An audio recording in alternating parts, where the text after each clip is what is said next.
I'd like to call. If there are no objections, I'd like to call July 17th, 2025 meeting to order. None heard? So moved. This meeting is called to order. Before this meeting is being recorded live. To all our guests and as well as board members. This meeting is being recorded.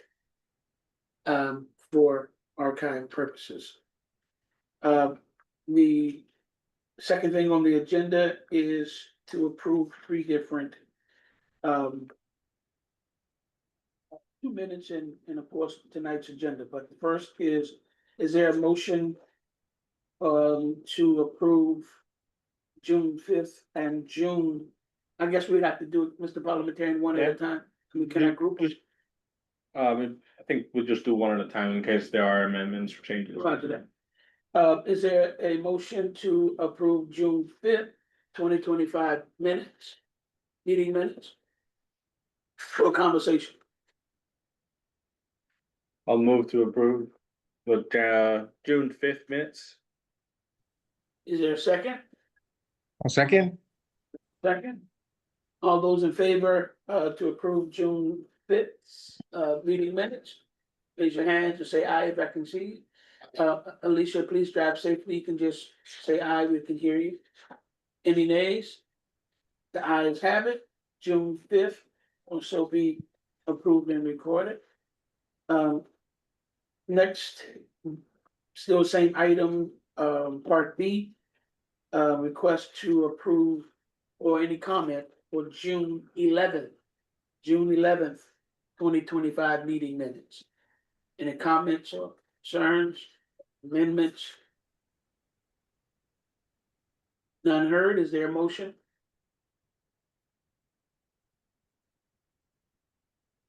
Also move. All right, thank you.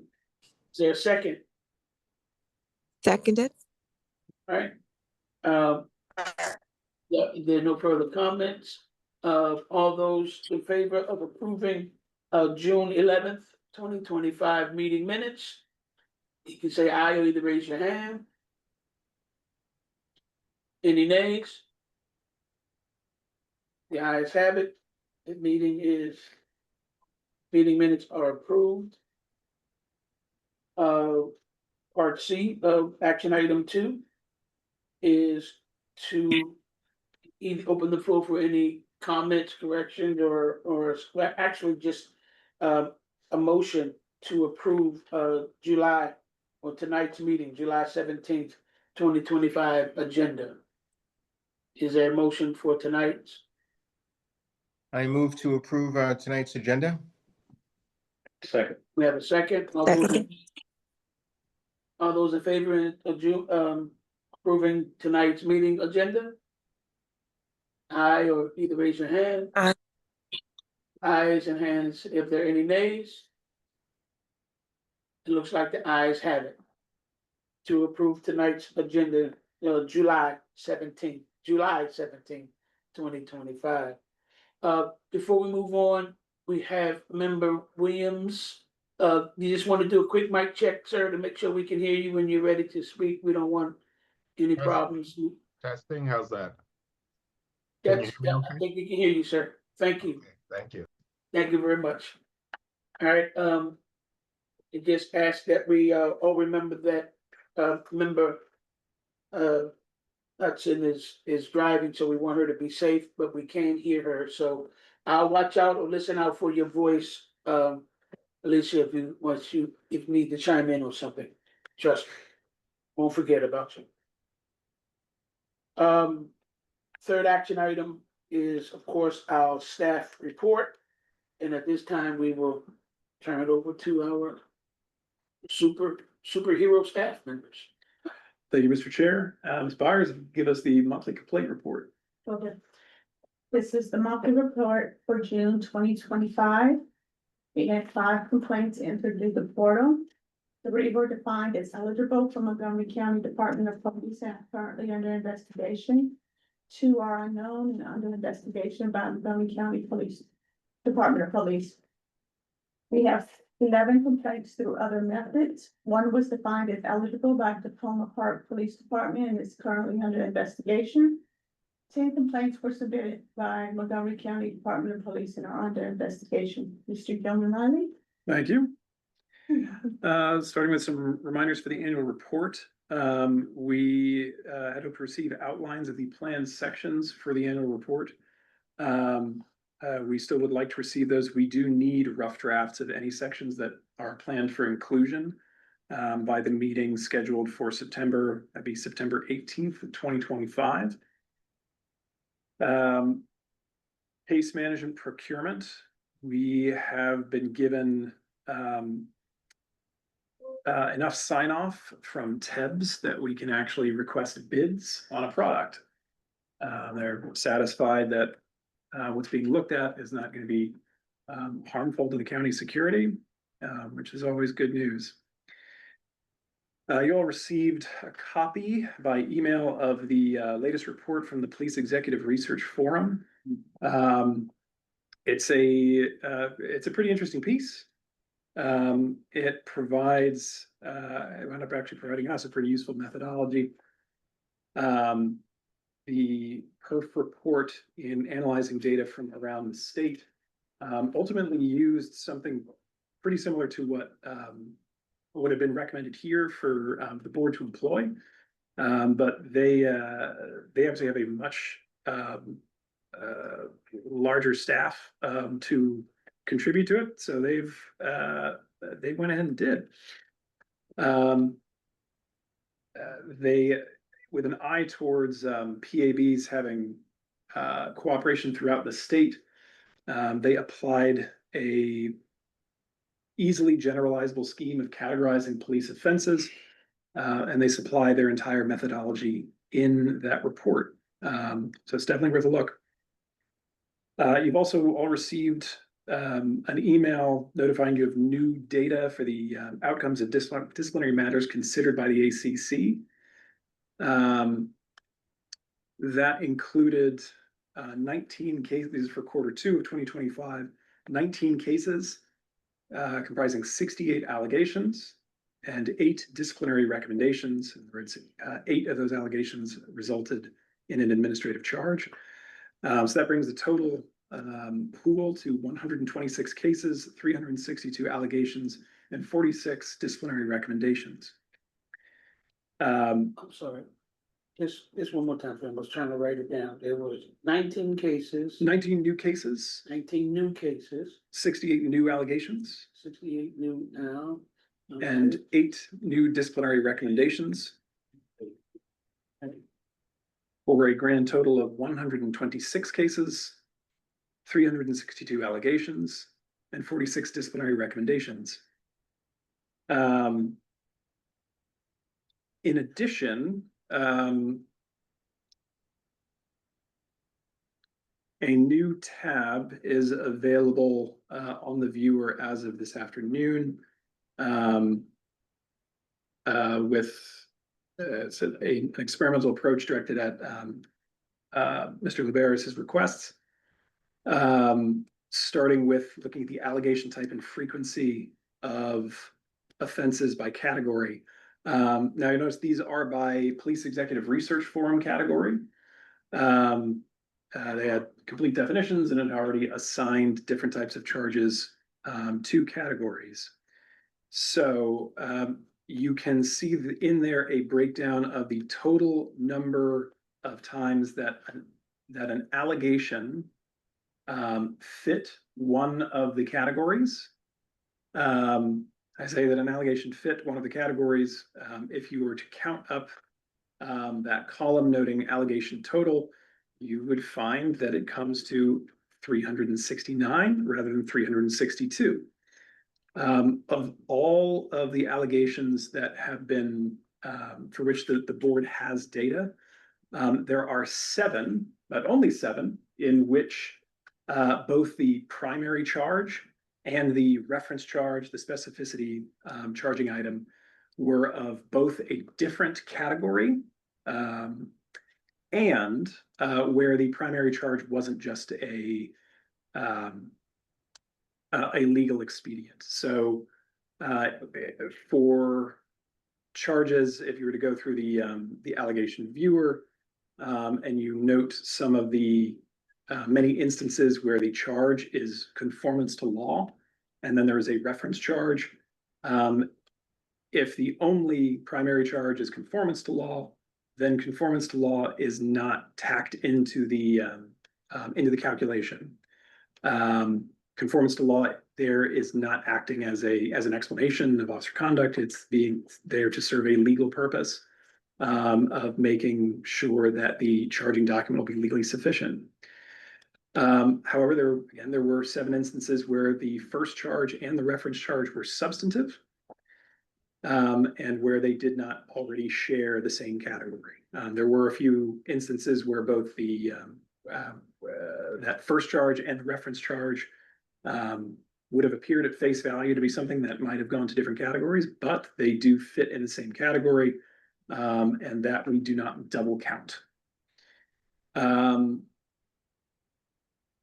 Through the remaining columns, you get the percentage of each category of allegations as to the total number, the total number of administrative charges that fit those categories, the percentage of administrative charges, and then a breakdown with each department of the allegations as to their own subtotal. So what percentage of allegations, for example, against the Chevy Chase Village Police Department fit in a given category unto itself, and then what percentage of allegations against the Chevy Chase Police Department made up the total number of allegations of the same category for the whole county. Can I interrupt you for? Yep. For a quick second, since I'm looking at this now and appreciate the effort and the notice, knowing that this is sort of fresh out of the oven.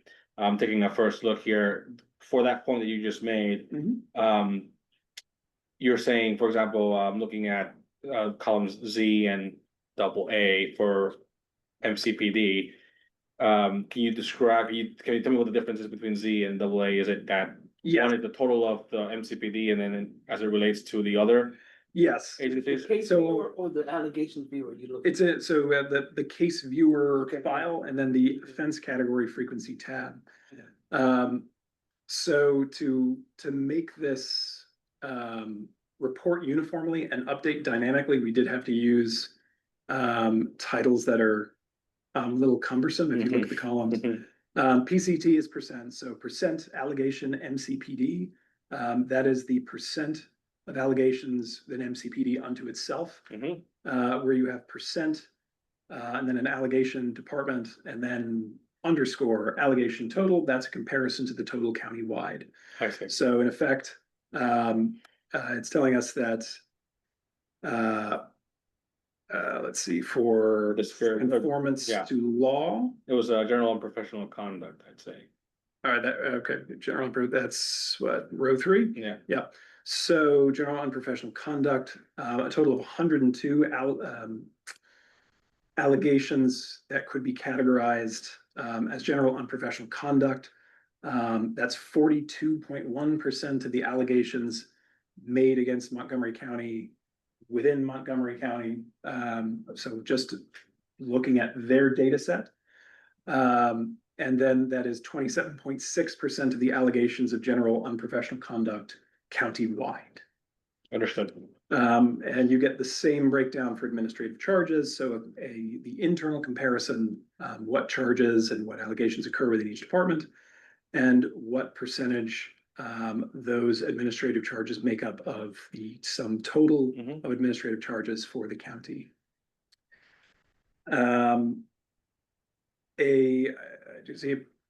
We did see that looks like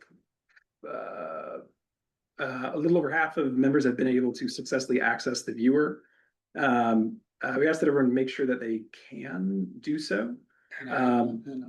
Because if you can't, we're going to need to connect you with TEBS. Relatedly, policy reminder from TEBS about completing those trainings. I believe pretty much everyone should be caught up now. They extended the period to complete them, but it looks like at the end of this month, they will start locking accounts for folks who are 3 behind. Repeat that, please. The security training. Oh, So if you want to make sure that you stay up to date on those, because getting unlocked can be a hassle for you, because you would have to go through tabs. That's not something that we have the authority to intercede in. Let's see. I have a question, I'm sorry, before we move too far past the case viewer. Will, in reference to the direction that we're going in collecting this data in reference to our annual report, will this be able to show, or will we be able to abstract from this report final results of ACC cases that are in this report that has been completed? Yes, the data that's been shared with you, everything in the allegation, case viewer, discipline viewer, offense category frequency, which is just a metric of the other 3. Those are active reports connected to a separate system. The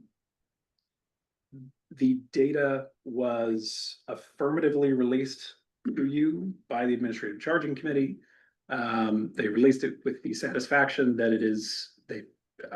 that there is no concern about the content of it. So it's in fact it's yours to do with what you wish. Okay, so I asked that because I wanted to, in this report of George and Greg is, and members, board, if this, I would love for this report to also have not only this data that we've collected, showing what was collected and all, but maybe I don't know if we call it a blog or notepad in there, saying this is the final result of these, what we've trends that we found based on these cases that were sent to us from ACC. But says, hey, went through this, this case went through here, it was determined that, but this is the result of it. Because I'm sure by the time that we have it here, it's already, it hasn't gone or either has already completed trial board. So My question. no, and that is why the data is so substantially compartmentalized. The cases are identified by ACC case number, and the respondents are identified by department and case an arbitrary number connected to the case. So MCPD respondent 1 in a given case is the first respondent from MCPD in that case. We do not have a metric of what has or has not reached final disposition. There is no automated process by which that information is to be obtained. There is no immediate requirement that anyone send it to us. Some do, just as a matter of course.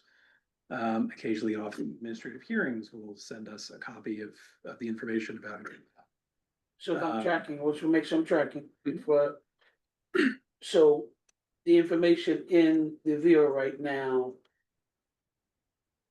doesn't necessarily mean that it has completed the Correct. process of, okay. Correct. It is anonymized and aggregated, but there are cases in there. In fact, 100% of the cases from the Department of Police, you could reasonably say, have not reached final disposition. They are getting ready to hold their first trial board in the next month or so. So there is, you would want to exercise the ordinary cautions associated with accidentally de-anonymizing anything. But the content of the information has been stripped of PII and other material that was investigatively confidential. Okay. Yeah, one thing, if I may, Chair, to add to this is, well, again, I just want to commend our staff, Forrest and Nora, because this is, as you guys probably have heard multiple times now, just wrangling the data across all of the LEAs is a challenge in and of itself. To me, I think, we're trying not to make the great the enemy of the good here. So in terms of, to our chair's question about trends, we can start to peel some of that away here again. And not only, I mean, this is but another tool. You've also heard me say that. But this is very much related to what Forrest previously talked about in terms of the case management system, which I want to go back to for a second here in a second. But mostly, I think I would agree that, there are trends, there are, findings that we can take out of this data, which it seems like we'll talk a little bit more about later down this agenda, to include in our report. Briefly, just wanted to make sure, Forrest, I also am tracking in terms of, well, first, good news in terms of TEBS. We're sort of clearing some hurdles here. Now, looking into requesting bids, can you tell us a little bit about what that process will entail? The extent to which the board can or should be involved, et cetera. Sure. So it's, procurement is a purely executive function. And the bids ultimately, even we're not involved in collecting. No, the county has a uniform procurement process. This is slated to be purchased as a technology commodity. That is without having to satisfy certain conditions of specificity as to solution. It's using essentially the same procurement pattern that was used by the Department of Police when they purchased the same software. Are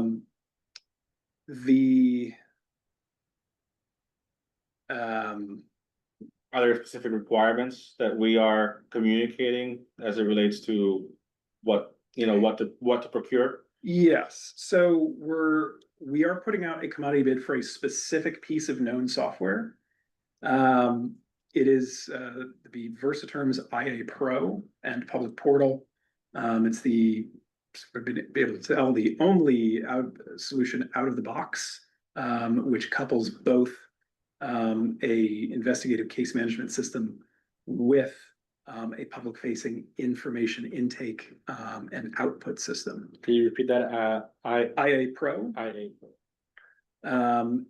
That software is currently used by a plurality of departments in the county. And most of the departments are slated that already use it, are slated to increase their usage of it. Having us all on the same system would drastically simplify the process of obtaining data and obtaining it consistently and accurately. The system which we currently use, in which officers are called upon to manually edit a 110 column Excel spreadsheet, attach to an email, send it, and have that get parsed by basic automation, is ripe for error. We're one of the things that is still not in the viewing system is for example, demographic data from the complaint itself, because we're still trying to identify a way to systematically and accurately pull that without running afoul of duplicates, since that system has no defense against duplication, aside from there being two completely perfect duplicates the whole line through, which is uncommon.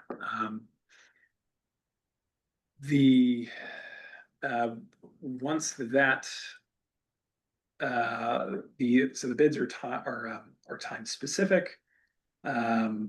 Several third-party vendors that are not Versaterm would then reach out to Versaterm to ask them what the price is.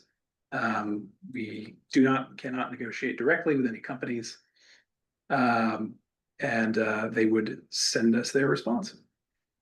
And we would be we're obliged to use whichever vendor comes in at the lowest price. I Yes, will let you finish your report and then I know you just have a question and then. I see member Hudson hand up as well. So once you finish, because I think you only have a couple more line items to complete. Mhm. And then we'll go with member Hudson's hand and then yours, Frederick. Can we do it that way? yes, fine. Let's see,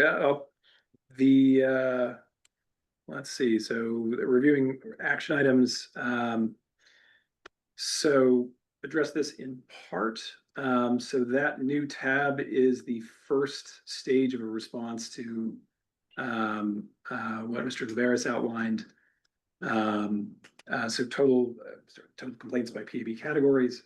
That's been completed using perf categories.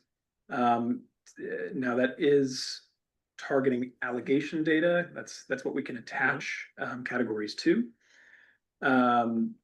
Complaints will tend to defy categorization just by their nature of having a multiplicity of allegations, and those allegations in turn potentially having a multiplicity of categories. The percent distribution of each allegation by type and agency year. So far, that is available by agency net. By year, will take some time to develop.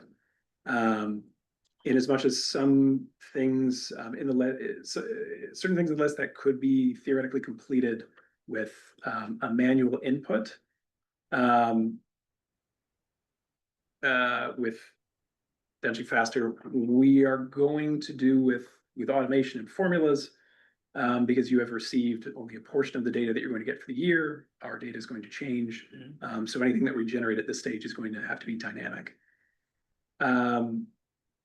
Identification of most common allegations across the county.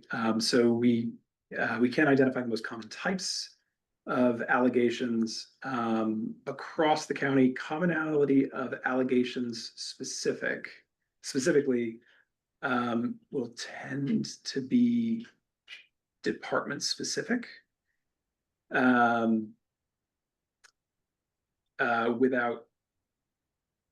a very different approach. At the agency level, comparisons, number and type of complaints per LEA. This is in part complete. The number and type of allegations per LEA are available, both in the specific term, you can see exactly what rule or rules have been alleged to be violated, and the cross-jurisdictional categories have been assigned and maybe compared. The rate of complaints per officer, that is that's something that you may end up needing to write a letter either to departments to make requests, or to brainstorm different approaches. Technically, we don't have that information. We don't store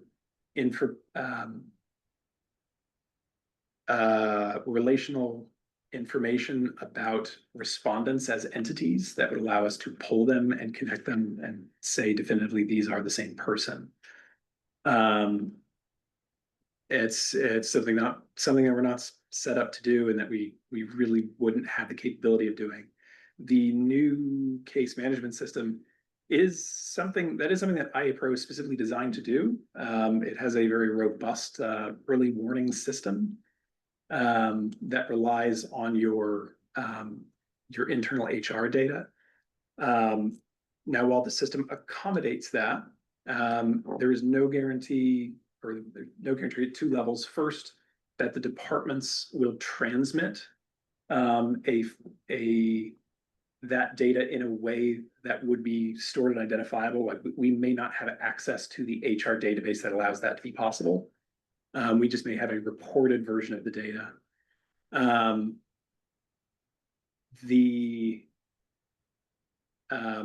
then it's kind of like the data is reported to you now from the ACC. Since the department is reporting these things to the ACC, it's not clear whether that would be reported back out, because that would be potentially identifying One quick clarification, if I may, just on that point, and I know there are questions, so I'll be very brief. On the rate of complaints per officer, what I was referring to more so was, think of it as a per capita. Okay. Right, like, Got it, yeah. understanding how many officers, per agency and then. Multiple. Yeah, exactly. No, Yeah. not even that. Just generally, sort of like I said, per capita, per LEA, how many complaints are received. But that is one step in the direction of what Forrest is mentioning with the case management system, which is what some of us have worked towards, is trying to outright recommending and trying to work with our LEA partners to submit de-identified information from officers in terms of the number of officers that are X rank or Y rank that have so many years of experience, et cetera, so that we can continue to make that happen. But just to clarify for us on that first point, it's more broad than that. I think it's just, staffing at a broader level. That we can certainly do. We would probably want to hear a parameter from you about the interval of that headcount. Whether you wanted to make, whether that needed to be year over year or quarter over quarter. Since that just, I guess, because it would just change how we encode it. Disciplinary outcome patterns. So comparison of ACC outcomes by agency for similar categories. That's something that we can put together. The only note would be that the statewide disciplinary matrix is a mandatory feature of any disciplinary recommendations. That controls what range the ACC can recommend. The factors in there include things like the officer's disciplinary history, and that they have prior sustained charges, or if there are other aggravating factors, including, in some cases, unsustained violations. So you will be able to draw some inferences. It would probably just be prudent to include an observation in that analysis of what data that you don't have. The frequency of disciplinary actions by allegation type.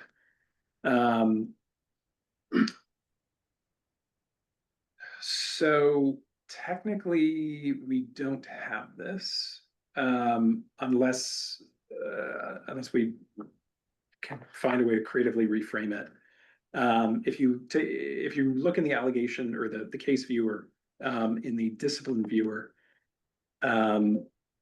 those are not attached to a specific allegation.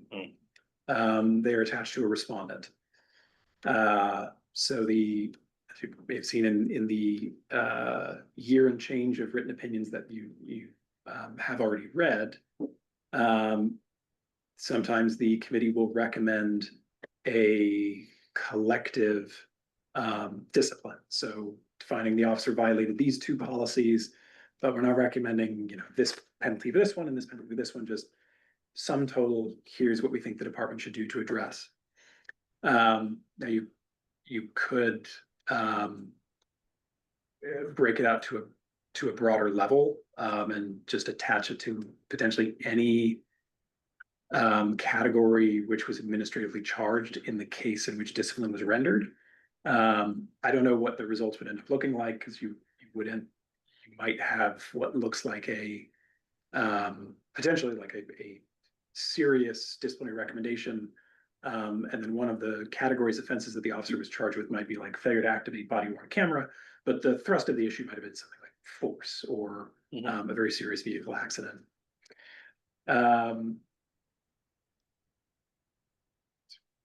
The time to resolution, yeah, that's 100% feasible. Trends over time, year over year, change in number and type of complaints is definitely feasible for us to tool this to provide year over year change in the number of complaints and the number and frequency of the types of categories applicable to allegations in complaints. For that longitudinal aspect, just it's always prudent to keep in mind that MCPD is the unsurprisingly is going to be the primary driver of our data just by volume. But they also did not become part of the program until partway through 2023, which can Part of which program? MPA implementation. They had a collective bargaining agreement Collective bargaining agreement, right. and that had to expire before it couldn't be simply invalidated through statute. So how are we on time with? this good And report? let's see, trends in staying versus dismissed complaints. That I would just, I would invite more That might discussion be an about that, outcome. what that looked Mhm. like. Yeah. Otherwise, the second item is null for initial review of department rules. For the purposes of analysis, we went ahead and used the perf categories. It still would be prudent to consider how you will want to go about doing that.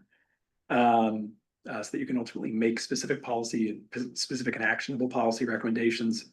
And finally, there were no new submissions in the request portal. And that's the staff report. Okay, so standing.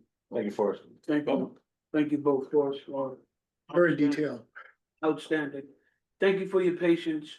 Member Hudson, please, I see your hand is still up, so thank you for your patience. Okay, thank you, Forrest. So a couple of things. My first question is, can administrative staff, you and Laura, I guess, take the lead on collating, as you've suggested that we do, this very important work of, pertaining to the email that you sent to us earlier this week regarding making sure that the complaint fits the category and the charges and the category that all the items are aligned. If I'm stating that correctly, if I'm sounding confused, it's because it's a little bit confusing. It's a lot to do. The ad hoc committee started some of the work regarding trying to fit the different charges from the complaints that came in. Oh, which category does this fit? Conformance of law, courtesy, use of force. So I would like to ask if that's possible, and certainly that's for the board to consider to chime in, if administrative staff could take the lead on this, or we're going to probably have to come back to some kind of work session, all of us working together on this, because it's very involved. George, has done a terrific, really, George and Greg, incredible job of pulling all of this together. And if they need to be the representatives working with administrative staff, then that might be helpful as well. But that was my first comment. The second comment is that the trial board hearing, and I'm stating this because Forrest alluded to it, that one of the disciplinary matters is just now going to the trial board proceeding process. And so I looked at the MPAA, and we do have a duty. There is a duty to make sure that the notice of these hearings is available to the public, or rather that they are viewable by the public. I was surprised I did, but yes, these trial board hearings are viewable by the public. So my question is, how is that being done? And can you all let us know how that is proceeding? Because I'm not sure if the public knows exactly when these proceedings are taking place, and if the first hearing is coming up, will they have notice of that, and so on and so forth. The last thing I'll ask is, any police involved shootings, if you all could please, kind of give us if you hear something, provide that, send us a notice regarding that, because we do catch a lot of things in the news, but not everything. And the public safety work sessions, if you can, give us feedback on that. If you've attended those meetings, let us know what a synopsis was of those. And that's it. Thank you so much. Thank you for your incredible service. Thanks. For taking lead on the PAB categories, I think we've actually managed to short circuit that by just deploying the perf categories.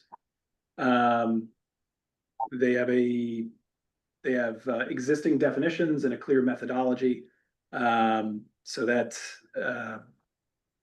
it looks like we're covered there, unless and until we come back to a point of needing at the policy recommendation stage to review the line items of policies.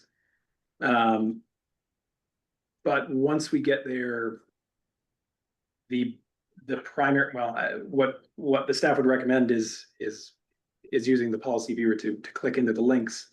For all of the citations that are listed in connection with the allegation viewer tend to be either to a specific section or subsection, or to a rule that is sufficiently broad that it would be used as part of a single charging document. With the line items, a summary would prove unhelpful to diligent policymakers. Since you at this point you have a sense of what the thrust of the policies are, but at the recommendation stage, you're getting down into the nitty-gritty of wording. But fortunately, the perf has saved us what would have certainly taken a lot of time. It clearly took them a great deal of time to do. The hearing notices, departments provide or are responsible for providing information. Currently, MCBD's link is non-functioning. Theirs, I believe, are scheduled to be or set to be held in person. The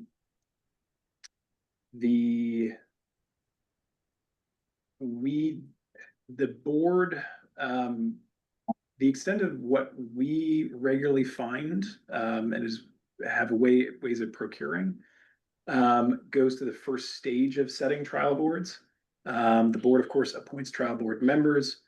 So when a trial board is requested, we will potentially know of the first date or a range of dates. But that, if it's moved, we may or may not have notice of that. Since that's usually once a trial board member is appointed, they're connected directly with the other members of the board to continue scheduling.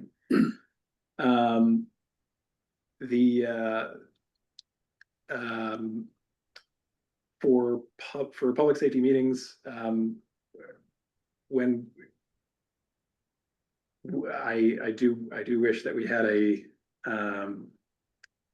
that the county hadn't taken such a hit to budget. It was our fond hope of adding additional personnel this year. And it looks like maybe we'll get around to doing that sometime in 2030 or 2050.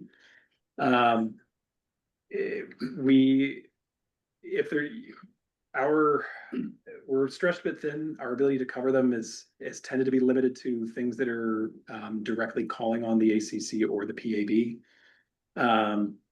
But if there are things that we're made aware of that go directly to a disciplinary process or something that's been within the board's review, we'll certainly pass that along to you.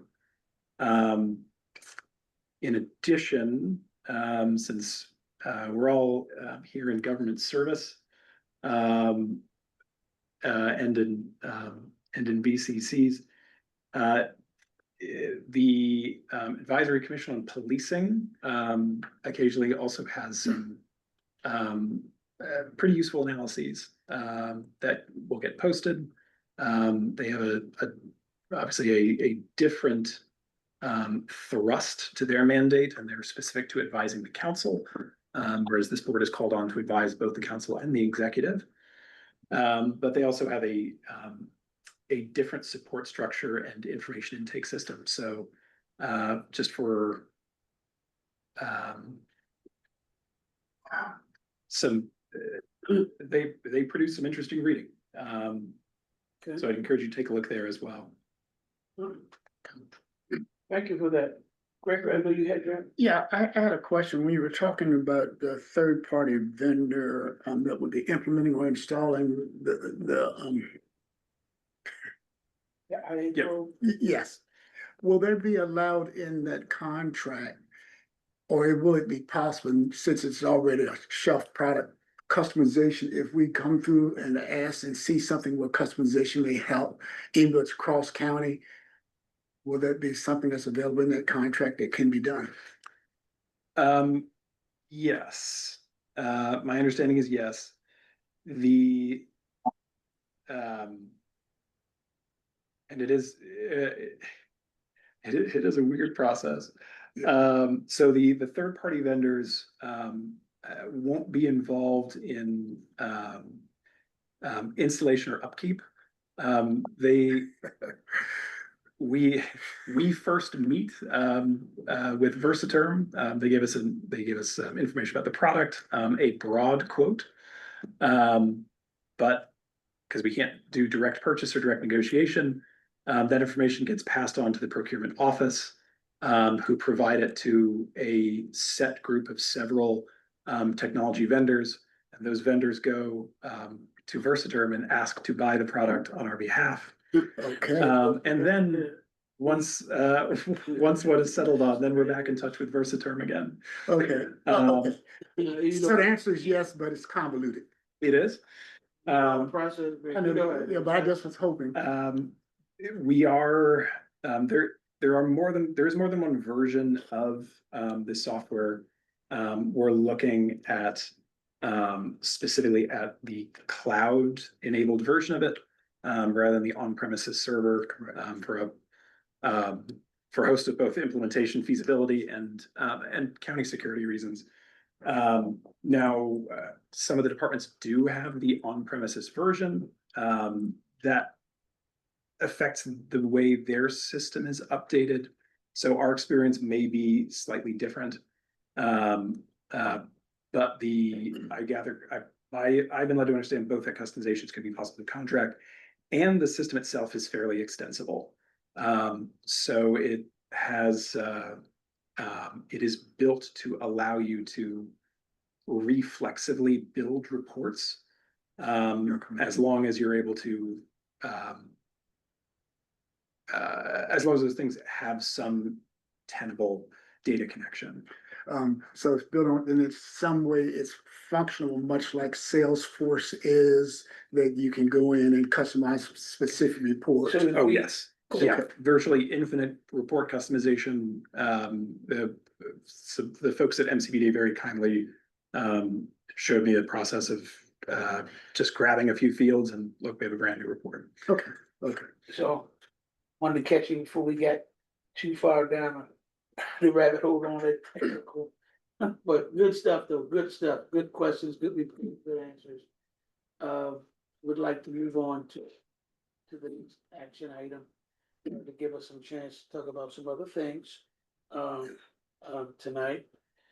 And I think for you did say you completed the staff report, right? Yes. Did I correct that right? Okay, and then we just say the question. Okay. All right. I know it's been a while since we've gotten together live like this. I see we had member Chris is on, so good to see you, Chris. If you want to do a mic check, you can. but thank you for joining tonight. Yeah, I'm here. Just have a child in the background, so trying to No worries, watch we him understand. too. No worries, we understand. We're just glad to hear you. All right. Uh, action item 4. Want to move quickly on that. We don't have a lot of time, but we do. I don't know if I have any members of the public online or not. If not, we do have, as usual, a member of the public with us tonight, so we do want to leave some space for that. Any comment from our present member of the public? And as you can see, we kind of stretch some things out, so we want to give you time, but just be accepting of the little cocktail pool if necessary, but we're not saying it is, so please. Understood. Well, thank you, Chairman. Just a few odds and ends. I'm hoping that at least some version of the data that Forrest and you guys are putting together may become available to the public. It sounds like there's a lot of helpful information. We're not looking for any personalized information, obviously de-identified, but the fact that you have, with staff's able of help, been able to break down what's going on with the ACC decisions, I think could provide the public with some important perspective on how the MPAA is working, how the board is working, how CC is working, and of course, most importantly, how the LEAs are functioning. Secondly, even if the trial board dates change, it would be, I think, critically important for the PAB to post on its homepage the initial date and LEA contact information for any trial board. We understand those dates are subject to change, but for example, if I'm looking, and I've asked you guys in the past about trial boards, because I know you have to appoint a member, that at least I have some understanding that there is a trial board tentatively scheduled, and I can follow up with the LEA. Right now, I can't readily do that. And I think if you ask the LEA simply to provide you with the initial information and who to contact, you could put that on the board. Thank you. All right. Good. Those are two good notes. Especially since we're venturing into those waters anyway, in reference to the child board. So thank you, so thank you for that. 2 good points. And I'm thinking anyway, report will be public knowledge at a certain point anyway. Like the annual report or The data itself Right, is, yeah, our goal is to make a public facing version. okay, all right. That's what I thought was on the plan. Absolutely, because otherwise, public would not, and we want them to understand who's and where they're going without having to see the annual report. I believe our goal is to have that to be routinely available on our dashboard. Mm-hmm. On our website. Our website. Whatever it may be, yeah. All right, not dashboard, because dashboard is internal. Then talk about, but then pulling it Okay, from, understood, but we just want to clarify it since we're, okay, which, but so. Rod brought up a point I would like to talk to just for a minute. We're talking about trial board coming up. We know there are some that are in the works, and they are public noticed, right? At this point in time, we say they are, correct? they're public proceedings. Yeah, Public proceeding, but you're saying notification. Yeah, in the case, like, I believe there's one coming up shortly this week or next week. Is that a public notice to that? I'm not sure about that.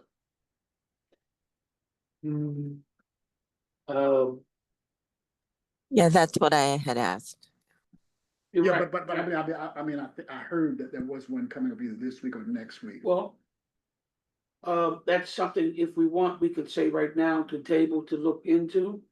So we can move on tonight, but that is a good question, but I don't recall seeing a date anywhere publicly unless I missed it, so. Maybe best for our Yeah. staff to confirm on the Yeah, details and of just that let and them then come back confirm, to that. yeah, we'll let our staff confirm on that and come back at a later date. Yeah, on that, we, Unless you have it, no, I do Yeah, not. so let's We, do that for the sake of, not tripping over ourselves and putting mis or disinformation out there. correct, it is not something that we have a systematic storage for. Right. There will be a request for a trial board. We'll provide the scheduling. But we don't have a data infrastructure for, Yeah, okay. for storing it. Because I was kind of concerned about that anyway, because, there are moving parts to trial board, meaning schedule, rescheduling, staffing, these things, and I don't know if would be a heavy lift that would be too incumbersome for us to continue to promise that we can get out there, since we don't control it. There was a trial board that was to be held pretty imminently. That trial board was not charged by our administrative charging committee. It was charged by the state ACC. However, I think that's the. after a trial board member was appointed, the request was withdrawn and the case was closed because the officer resigned under investigation. Which is one of the things I was gonna talk about in reference to the training. Then that's what I think I heard Yeah. about, then I heard about that one. We'll look at the training, we'll talk about it later, I don't wanna get it, but that's what I was gonna reference to the training, and we'll talk about that. But that was still a good question. Thank you, Mr. Landau, which will move us now, unless there are any other comments from any other member. I don't wanna miss anybody that's online. All right, none heard. Action item number 5, which is old business. Did you want to start? Yeah. Yes, I would, please. Please. It's concerning trial board appointees. Before I left, I believe that was in place, and I'm not sure if that actually took place or that was put on hold. I don't think anything was put on hold on that. Chief, if you left, and I think, Alicia, did you and Ken, I think Ken picked that back up, is that correct? Bashir? Yes, where there was Okay. there was a special meeting Right. that was announced to the public that we immediately closed. And I believe we can announce and say publicly that, decisions were made regarding the trial board. So we did address it. Yeah, my Okay. understanding was that we did in that special meeting, that we did put forward the members that the ad hoc committee had agreed upon. Am I incorrect? No, you're correct. That is correct. And I don't want to get too much further into the weeds on that, so we want to be careful of that, but it has been addressed and move forward. Okay. Yeah. I'm Oh, sorry. sorry, go ahead. No, I knew, but I wasn't sure since I was away No, for several absolutely. weeks, and I just wanted to see if it proceeded. If we can add, thank you. Greg, your name came up several times as as one of the voices and leaders of that effort. So we did appreciate it. I'm sorry, Ken, I missed it because your voice went into some circle front tunnel. Okay. Just expressing appreciation for the ad hoc committee's work to get that job done. So yes, the applicants were notified of the board's decision. We're not, we can't say anything further specifically about them. Really, I think the only trial board members that we could refer to by name are those that are at a point where they could be entered into the BCC system, at which point they become officially public. Before that, everything related to applications is per county rules is very confidential. and currently the only ones who have made it through training and confirmed their involvement are the 5 that had already been appointed. But once we get more confirmations, then those will end up on the BCC site too, as I understand it. And sorry, the final item, do see an indication that MCPD may be having a trial board August 6th through August 8th.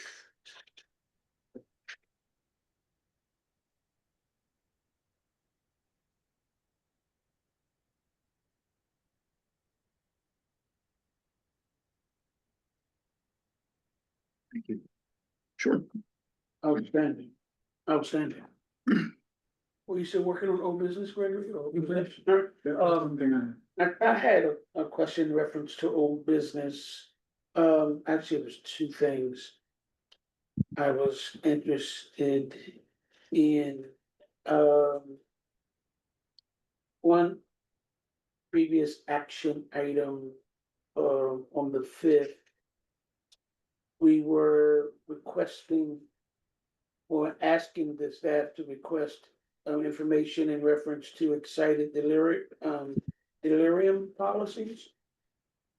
To include officers, management from the LEA agencies. Do we, So the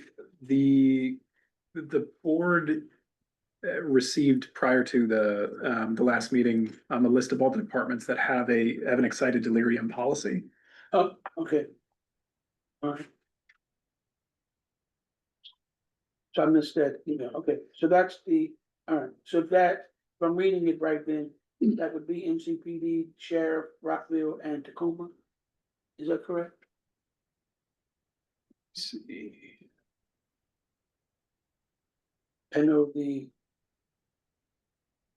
because I think from that, we were going to work on a recommendation of, once we found out who had this in their policies, the board was then going to move to write a recommendation asking if those policies could, if, I can't, I don't think redundant if I say policies, but I mean, yeah, I mean, to, be removed from.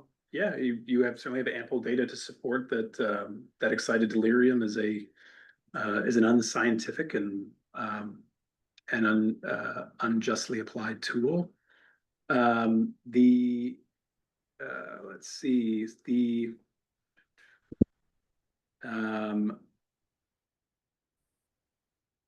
Maryland National Capital Park Police include references to excited delirium, as do the Montgomery County Sheriff's Office, the Montgomery County Department of Police, the Rockville City Police Department, and the Tacoma Park Police Department. If Gaithersburg has a reference to it, we did not see it. And And then you said, I believe we are all on the same page in reference to how unscientific that is. There's just no scientific basis for that to be within the policies of any LEA in reference to Montgomery County. Is, I think, the board's stance on that, and is a good point and enough for us to write, a recommendation in the type of policy change or removal. And for those, now, of course, every board member and every member of the public also has the right to engage in advocacy personally. And to that end, would just let you know that the Department of Police is accepting feedback this month until July 31st on function code 131, response to resistance and use of force. Which is the policy that contains the reference to excited delirium. What is that date again? Is July 31st. okay, that's right. They're the same portal that MCBD provides copies of their policies. They also provide a running list of that which they're accepting comment on. Also available until July 31st for comment department mission and organizational values, the peer support team, the early warning intervention system, and function code 710, consent to search. Good. So I guess this question is to the board too. I didn't want to belabor it too long, but I really want to be able to reach or respond to it, to the deadline in reference to function code 01317, but so I wanted to ask, how in depth would a recommendation and change of policy in reference to excited delirium have to be? Does it, because there's no really scientific data that we can pull from. Because there isn't anything to say, hey, we say this is incorrect because there's really nothing there. So is it just a letter that we want to form create in a, I don't even know how that body would look. That is what I'm. It could depend on how the board wishes to pursue it. You could make recommendations to the departments directly, which is within your right. You could copy those recommendations to the executive in your capacity of advising the executive. To the extent that departments are governed by local law, which is mostly going to be the Department of Police. You could also petition the county council, try and see if they would introduce legislation on the subject. I think that. Thought it might would be efficiently or more a way to expedite comments by July the 31st to put forth a letter stating our thought process on it as a recommendation. And then since each board member can be an advocate, which is our right, put a statement on the site also. I think So should we anything. do something on SharePoint? Say it again, Alicia, we didn't hear you. SharePoint. Should we have a draft on SharePoint and Yeah, I think that is our so that policy. the board is writing? Yeah, I think that is our standard operating procedure. And because I think we can get a letter out by the 30, Oh, yes. before Absolutely. the 31st, I would think. Absolutely, I agree. I agree, we can, and I know we usually lean more on Mr. Kellner to be our prolific writer in that manner, and of course, he and we're so happy to see her tonight, Member Manning, maybe can tag team it on our behalf and write a draft, put it in the shared drive. And I'm gonna call on you, Ken, I see your hand. Yeah, I mean, if Forrest could get us started with even an outline, the subject matter itself is something that, I lack personal knowledge of awareness, but it's a general outline of policy, the start of a letter, because I can edit from there. And that would be a big help. I'm sure, well, our staff is always supporting and helping us. So Yes. I'm sure you could, Forrest, at least a substance or content or context, I think. Well, we can provide, we can restate some of the summary information that was provided in the earlier email on excited delirium and the restraint policies and police involved deaths. We have to, unless substantially directed, we do have to be careful about drafting policy as agents of the executive. Executive. Yeah. But we can definitely get a document set up and have a unified place for you to pull the information. Essentially, I'm going to the medical consensus against the concept. People don't really just get so upset that they die. That is So inflicted. for clarity, to make sure that we are clear with those who may be listening, and thank you for clarifying, for us. We are not instructing, directing, or asking our staff to, draft any policy recommendation on our behalf, but to go in and use the information that's already public that speaks to, uh, uh, the lack of rooted founding principle of this delirium, excited delirium, because people just don't die because of that. That's already important. So for non-layman's term, I would say something like a copy paste type of thing, right? Yeah, Is that, and so there's really there's some really substantial discussion, both scientific and persuasive in that report on in custody deaths. We can provide you with some pin sites to so you can go to the portion where the medical examiners performing the review talk about the the medical field's thought on it. Notably that you never see this happening, for example, in the emergency room. And likewise to the advocacy portions from the Attorney General and the Public Defender's Office, who worked together on that document. Or sorry, worked together, and I relayed the Attorney General's Office propelled this one separately. Getting into the some of the problematic motives underlying the creation of the concept in the first place. and is that satisfactory in this? I mean, this sounds good to me. Do that. Send me an alert when it's ready for me to go to work. You know, extent that it's one place for me to look and to do that and create something so then we can have all hands to take a chop at it. Copy that. Member, Hudson. Alicia, can you hear me? Oh, she's freezing. Yes, yes, yeah, and not to put too fine a point on it, but this really, for me, it was sparked by Wes Moore's um, uh, public announcement, PSA to the community, or a press announcement regarding the findings by the medical examiner of these police-related deaths of individuals in which much the findings were excited delirium. And so that is very crucial to include that as well. That was a huge uh, news article and a public service announcement that was made by the governor. So great.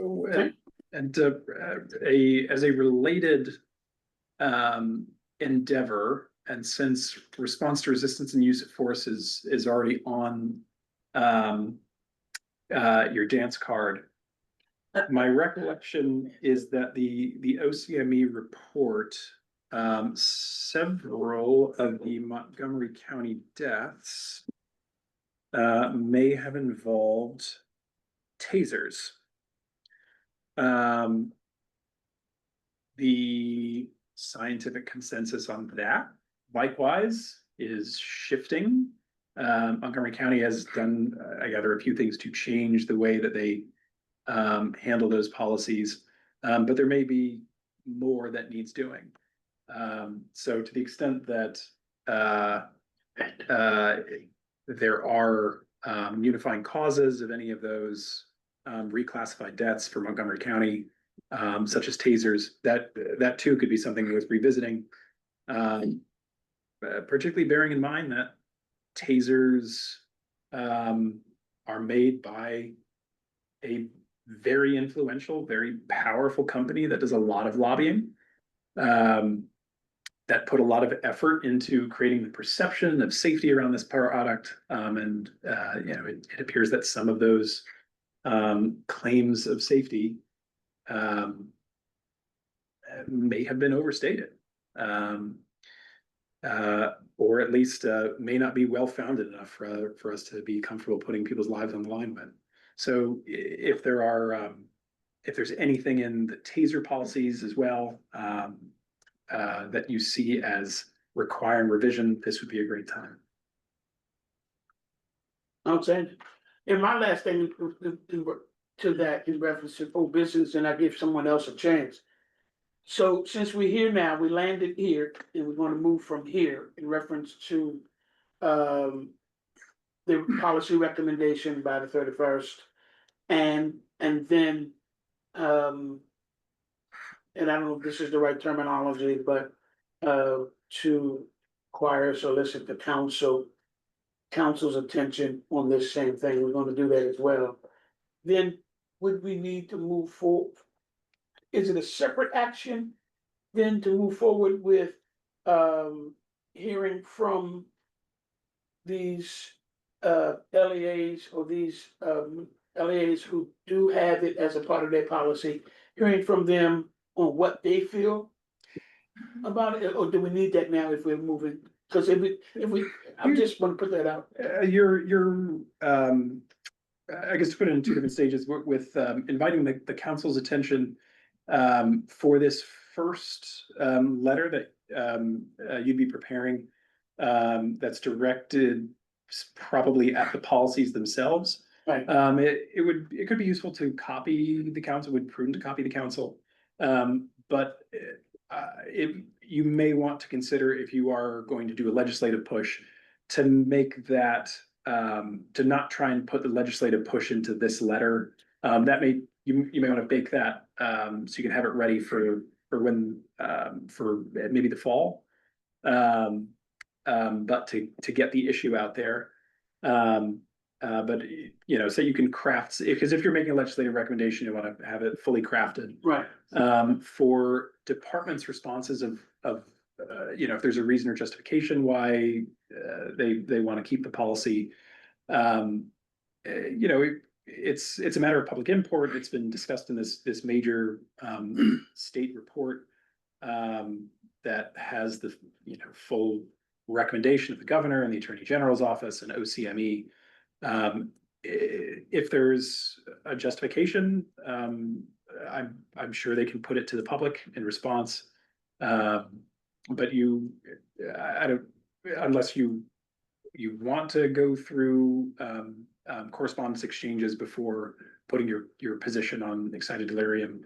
I don't think there's any requirement that you do it. I don't think we want to do that. That's why I wanted to put it out there, because I know we had it as action.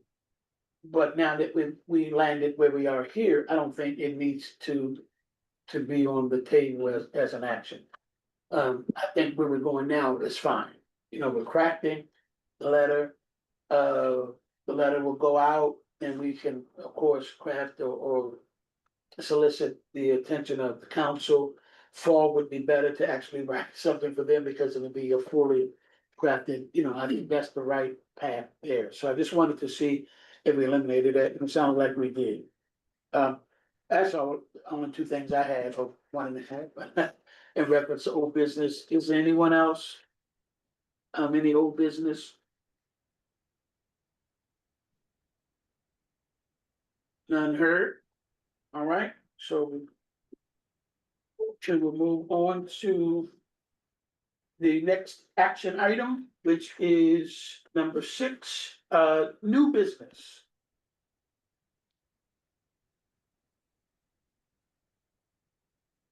I have a request, and hopefully it can move for a motion. One of the requests in reference to, I don't know if this is really new business, but I thought it was. I thought it fitted here as opposed to old. We are getting closer and closer to our timelines in reference to our annual reports. We have a lot that we're trying to put in. We have this other one, letter we just put in for recommendations and all. If we should consider adding another Thursday on the calendar for our meeting. And instead of once, make it twice a month, like we were doing in the beginning. Go back to twice a month to make sure that we really meet. It's really, I would like to be ahead of our timeline in reference to the annual report. Excuse me. And just go back to now until that report is out to 2 Thursdays a month, whichever. I think we were at one time it was first and fourth or something like that, but we have to make sure that I'm not overlapping with, ACC on that, but I wanted to put that back out there. I think it's imperative, at least from now until we finish this report, to go back to 2 Thursdays a month. Wanted to put that out there to see how that, Jen, I second. Is that a motion? oh, I wouldn't make an emotion yet. I wanted to have a conversation to see. How It's okay, though, you can make the motion You can first. make the Make the motion. motion. Okay, I would Yeah. like to make that motion. Thank you. Yeah, now it's seconded and then we can have the discussion, so it's all good. Okay, good. So we have a second. So thank you for seconding. That's the motion. And then we can discuss. Personally, I think it makes sense to go back to meeting two, twice a month until we get this off the table. I believe once a month, especially going through some of the things that fall, not necessarily falling off the plate, but have been taking us longer to get to decisions and appropriately document and move forward on items. So I would like to say, put the motion in place and make it through October. Please, everyone, please, Vice. So this is a good idea. I would, just want to build within that, policy. It doesn't be part of the motion. The chair will have, discretion, put the workloads, put the calendar, and determine if, a particular second meeting is not necessary. And, so we have, there were times we were meeting twice a month and, maybe it wasn't as necessary. So I would just track it, defer to the workload. You can have the decision, the discretion, yeah, to make change from 2 times a month to 1 time a month if necessary. Roger that. Okay, thank you. I'm sorry, Ken, I couldn't hardly hear, but okay. It's clarification. So in other words, what we're doing now, we're kind of fine tuning this motion. Before I interrupt anyone else, anyone else, please? Ken, have you finished? He's frozen. Yes. Okay, anyone else? I don't want to cut anyone. All right, so if I'm tracking right, starting with Gregory, that, okay, to 2 Thursdays is a good idea. To catch back up and to kind of move forward through October. Ken fine-tuned it and said that we should also make the motion, leaving the chair the option to go based on what we did that following or previous Thursday. We can determine whether or not we even need to meet the following Thursday. I think is good as well. Exactly. Because if there's no need, because we got it done, that week before that Thursday meeting, then, with our communications to the staff, then that's a good thing. With those edit points, that's my motion. And since it's already been seconded, So for to make sure that it's useful to the board. So there were, so last year there were 2 meetings a month each month. But if you look back at the agendas, for the most part, they didn't have a specificity of business. It may be good to have that coming in, just knowing what's going to be on the plate for that meeting, propel the board through with just specific line items of what's intended to be covered, to avoid any lost time in determining a course of action in the moment. which is exactly what they both were saying, myself, George and all. Good time management is what we're talking about, and what you just put the cherry in your suggestion for us. And I think that's what we're talking about. We're going to exercise good time management and determine whether or not that second Thursday is even needed based on what we completed that following Thursday. I think that's what we're talking about, and having those specific line items will help us do that. Because we can, like tonight, we can say, hey, here's some action items tonight that we've asked the staff to do, and then within Friday, Saturday, Sunday, Monday, you know, we're communicating, we're on the shared drive and everybody's commenting. Come that Thursday, we're really already done. We may not have to meet the next Thursday because we got it done based on the communications in between the meetings.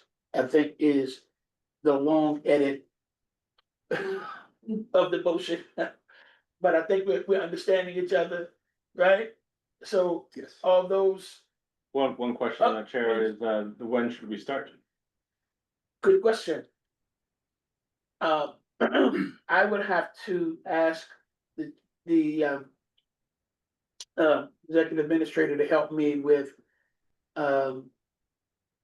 the HCC dates, Thursdays, because I don't want to overlap that. When I think those are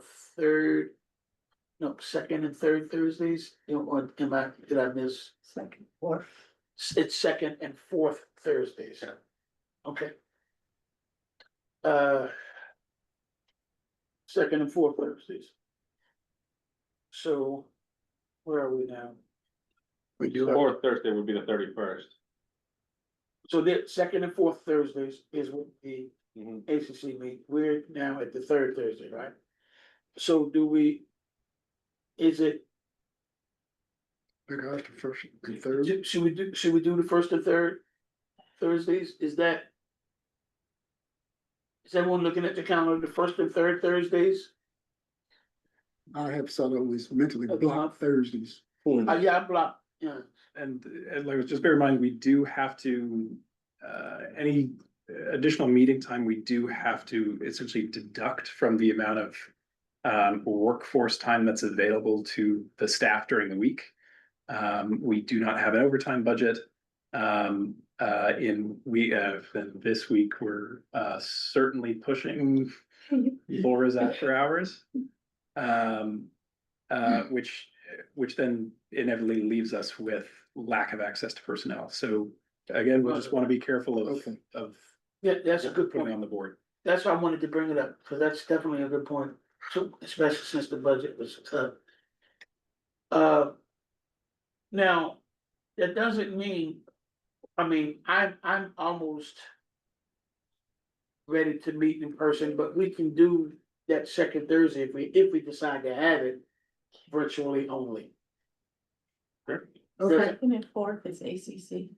Second and fourth is ACC, which means first and third, we can leave as at least the first as a tentative Thursday and the third as a concrete Thursday. Can we do it like that? I don't know if everyone heard me, then we're gonna call on Kate. I was saying we can leave the first Thursday of the month as a tentative meet, but the third Thursday keep as a concrete meet for PAB. Kate? Thank you, sir. I was just going to say, to address the timing issue with staff, maybe we could aim for like shorter, 1 hour meeting, just to, more frequent, shorter meetings might be a way to address some of that. But I think having one always remote is a good idea as well.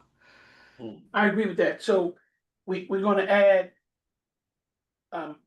action items specifics. Shortened, well, if we have action item specifics, that will help us shorten the meeting. So, and we just stick to that.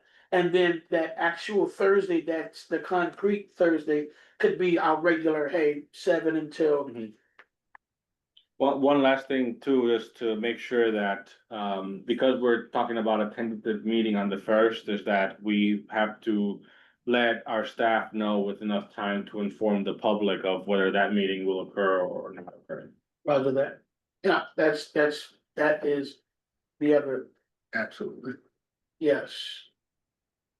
And I think we should know that hopefully, like tonight, this is our third Thursday. I think from the work we will get done from now until, and from now until, I think we'll be on the 7th. right, we can say, hey, we don't need to, because we got a lot done within our communications with the staff back and forth and SharePoint and everything else, we don't need to have that August seventh meeting. So we would have plenty of time to do that, and then following that procedure. Right? So the motion is made, and any other questions, we know that we have to be concerned about staffing and overtime, because they can't get into that. And in attendance. So I'm not sure if anyone is, offhand, if anyone's missed any meetings. If you increase, as you increase the number of meetings, it only slightly changes the number of meetings that you are allowed to miss up to a maximum. So if you hit that threshold, as you know, we've gone through the paperwork before. But it in and of itself does consume additional labor hours, and some inconvenience for you.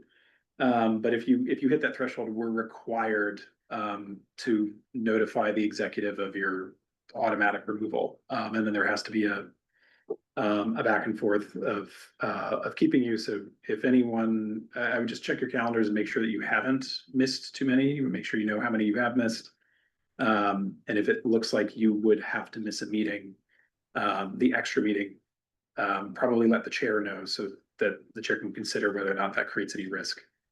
And I think that's wise, especially then, because if you let me know in time, I can talk to the staff and if we have enough time, which is what George alluded to, we can just say, because of that, we don't want anybody to be in jeopardy because we're this close to getting this annual report. We could, in enough time, postpone that meeting that possibly can put someone in jeopardy. Because we're only doing it right now to kind of move forward with completing this annual report is the only thing I was really thinking about. Getting this information that we really worked hard on collecting, this viewer and this delirium and what we all have been working on, I think is really important to really focus on trying to get it in. We have enough time. If we can't meet the 7th because of something's come up, we have enough time to get a notification out there. I know there was another thing I thought we needed to bring up in reference to it, and it's just slipped my mind. Of when to start, and I think we said the 1st or the 7th. The 7th would be the first Thursday. Right, that would be the first. So we're talking about starting then. It just slipped my mind, but I wanted to say about that. So that comes with. All right, so with all of those considerations and thoughts, I think we can still shape it like that, because the mandate says at least once a month. So the other one, we can kind of tweak it the way we need to make sure that we don't cross into any jeopardies or positions on the board, and also time for the staff, and how long we really need to have a meeting for. We can tweak it to make it like that. Right? So all those in favor to that long edited tweeted motion? Aye. Ron, Anisha, can I hear you? All right. Ron has raised his hand. Yes, I. Any nays? Ken, Ken is frozen. He's frozen. Well, can you hear me? Because then I vote aye. Okay, there you go. Any nays? The ayes have it. So specifically the start date we're looking at for right now, it would be the first Thursday in August, which is the 7th. Subject to everything in the amended motion. I think then we would need to receive an outline from the board, from the chair by the 24th. So that we can populate the agenda, get it up online, provide enough notice. This is through October also. We could not- Right, we through could- October, I'm sorry, and through October, right. Okay. Any other new business? None heard? Any? You know what, there is a discussion on the quarterly LEA director meeting request. So, yeah, then you would have, under the annual calendar, you originally scheduled to have a meeting with an LEA director at your August meeting. That's no longer practical. A guest speaker who was scheduled for tonight was rescheduled. However, we can still hold it in September. The question is, which LEA director does the board wish to meet with? Who do you want invited? So we can reach out to them, get it arranged, and so you can start thinking about your questions. I think I had put out in an email, or at least a conversation, so forgive me, I answered so many emails. The two that came to my mind, and I can't recall what it was for us, I know I responded to it via text or email, I don't know. I believe you had suggested either Tacoma Park or the Montgomery County Sheriff's Office. Right. And the reason why I thought about those two as a suggestion, the board can talk about it and get, we don't have to dwell on it long, is because,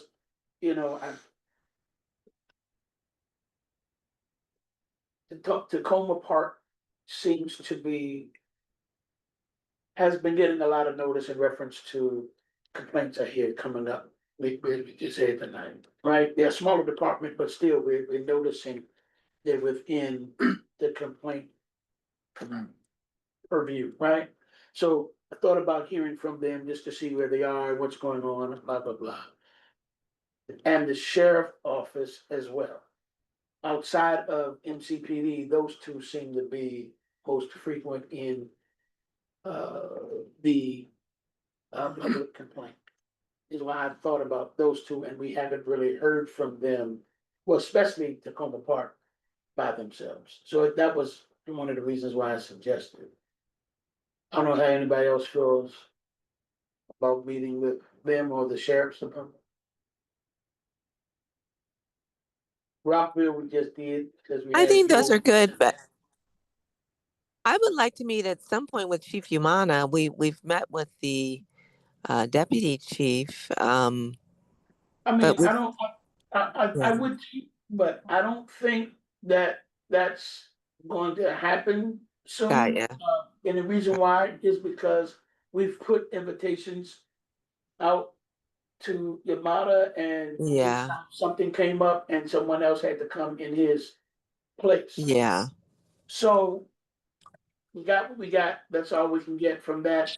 I think moving on to another LEA would be more productive for us and to help us get another perspective on what we're trying to do with trends and writing, these policy recommendations.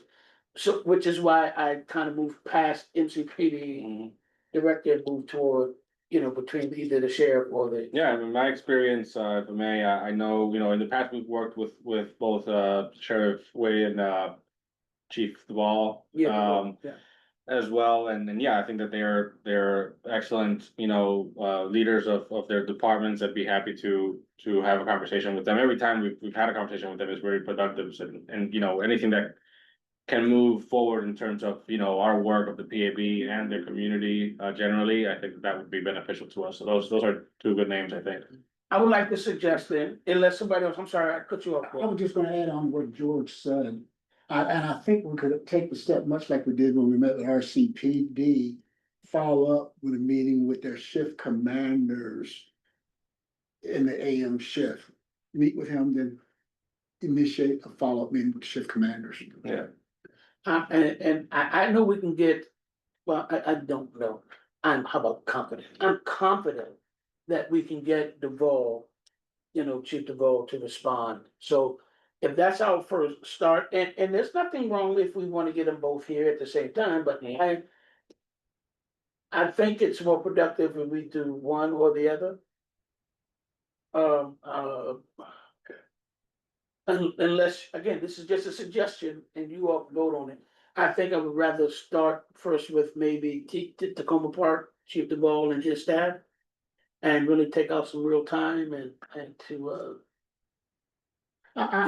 There's value in what you're saying. I believe when the chiefs are individual, they tend to be more candid in their conversation versus having other chiefs there.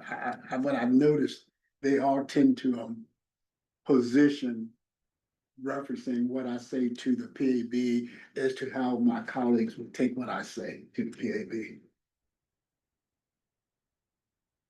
It's a thought. So I agree that having- it's and that's a very good idea to meet with them individually. So I agree with and seconding George's and the chair's recommendation or suggestion. So all those in favor as far as our next, for our Q3, excuse me, for our quarterly three, directors, mandate meeting, we'll go over to Tacoma Park. Police and Chief DeVall and his, deputy chiefs and whomever, because he usually will show up himself, well, not himself, but with his his staff, right? So, all those in favor, any nays on that? All right, the ayes have it, so, for us, that's who it would be then, to go. Great. All right, moving to the next item. Any final announcements or anything from staff? Nothing additional from the staff. All right, any alibis, as we say in the Navy and Marines? You do? Yeah. Not heard? Is there a I do motion? have one Okay, who question, was that? if Is that Chuck? I Hey, may, Chuck. and I do apologize. I had to step out of the room, so I don't know if this was covered while I was out. Tuesday, August 5th is National Night Out. Are we doing outreach again? Thank you, Chuck. Oh, thanks, Thank you, Chuck. Chuck. Good question. I think that's up to, whatever it is, we gotta let Laura know now. That's for sure, and Laura and Forrest know now, because we're already talking about the 17th. So we would Yeah. have to get tables and Handouts, handouts. brochures, whatever, yeah. And then how many different locations are we gonna be at if all of the board is gonna wanna participate? And usually we go individually. Individual, Yeah. different locations. 'Cause last year I did, Yeah. Germantown. Yeah. See, Yeah, I do I was it. there. I We went, just distributed yeah, cause individually. I was all the way down East County back up to, No, I did Kentlands. last Lincoln year. Park I'm and sorry. Lincoln Park and up to, Wagner, so. Good question. So I guess that's an individual, if it is individual that we're talking about, unless you wanna tag up with a board member, team up, I say tag up, team up with a board member and say, hey, as a team, we'll go here, and then we can contact Laura, but individually, if you want to do it, we just can ask Laura, hey, can we print up information so when we do our individual, because I do more than one that night. Because of my organization and when I do, so we can make that, I think, need to let her know by when, Laura, ASAP, August 5th, you say? that's when the night out, but Laura, when do we need to let you know? Yeah, ASAP. Okay, I'm thinking I can do Rockville August the 5th. all we gotta do is let Laura just needs to know so we can know how many she'll know how many printouts and if you're going to tag team, if we can get a table at, wherever or, and I'll tag do team. wherever we need coverage. I usually do Mount Calvary, but I live in Germantown, so I can do Germantown, or wherever we need coverage, just let me know. I think again, I don't know if it's actually a need as opposed to a volunteer of convenience, to where you want to be, in reference to geographics of your home. Yeah, that's why I say I can do Rockville. Okay, so you can do Rockville, you can do either or, and I guess we just talk among ourselves on that one. And ASP get back with Laura, so we'll know. And I have to travel around, cause I go through with different, my organization, human rights organization, the Brotherhood, so I do a lot of that. So, okay. Thank you, Chuck, for bringing it up. That was great. So again, everybody that's going to be participating in the National Night Out, and we still want to get the word out. We can contact Laura, put on Shade Drive where you're gonna be. It doesn't matter if we're at the same place or not, because it's enough of us to be around different places anyway. All right? All right, good point. All right. Any other alibis? None heard, because it took too long? Is there a motion to adjourn? I move that we adjourn. Second. I second. Second. All those in favor in adjourning? Ken votes aye. No nays? Any nays? The ayes have it. We are adjourned.